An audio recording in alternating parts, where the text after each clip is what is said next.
Саламатсыздарбы? Биздин YouTube каналыбызга кош келиңиздер. Интим гимнастика эмне үчүн керек? Интим гимнастикасы ар бир аялдын муктаждыгы. Бул уят эмес.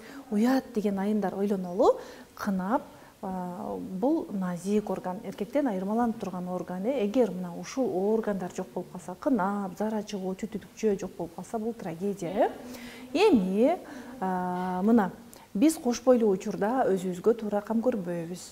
Төрөгөндөн кийин дагы өзүбүзгө туура кам көрбөйбүз дагы, нормадан тыш кынаптын булчуңдары бошоп кетет. Зара чыгуучу түтүкчөнүн булчуңдары дагы ар кандай себептер менен бошоп кетет. Эми караңыздар, мен мындай айтып берейинчи.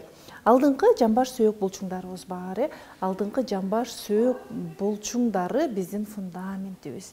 Курсак бөлүктөгү органдарыбызды көтөрүп турат. Жатын түтүкчөсү, табарсыгыбыз, ичеги карын, бөйрөк боор мунун баарын биздин алдыңкы жамбаш сөөк булчуңдарыбыз көтөрүп турат. Аны менен бирге караңыздар. Зара чыгуучу түтүкчө, кынап, сөөгү жок органдарыбыз. Клитор эрогендик зона, аялдагы назик органдар, булардын баарында сөөк жок. Анус деген бул арткы чоң зара чыгуучу тешикче, чоң бешеп чыгуучу тешикче. Эми мына ушул сөөгү жок булчуңдардын баардыгын алдыңкы жамбаш сөөк булчуңдары башкарып турат.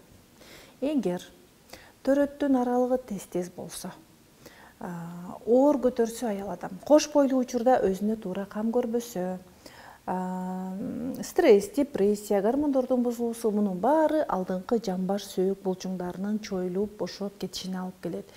Эгер алдыңкы жамбаш сөөгүбүз деп белесет алдыңкы жамбаш сөөк булчуңдары бошоп кетсе, анда курсак бөлүктөгү органдардын баардыгы алдыңкы жамбаш сөөк булчуңдарын карай ээрчип төмөндөйт. Жатын төмөндөсө бир эле жатын төмөндөйт деп ойлобоңуздар. Жатын төмөндөсө жатындын ордуна курсак бөлүктөгү органдар кошо кулай берет. Эгер бир эле органыбыз өзүнүн функциясын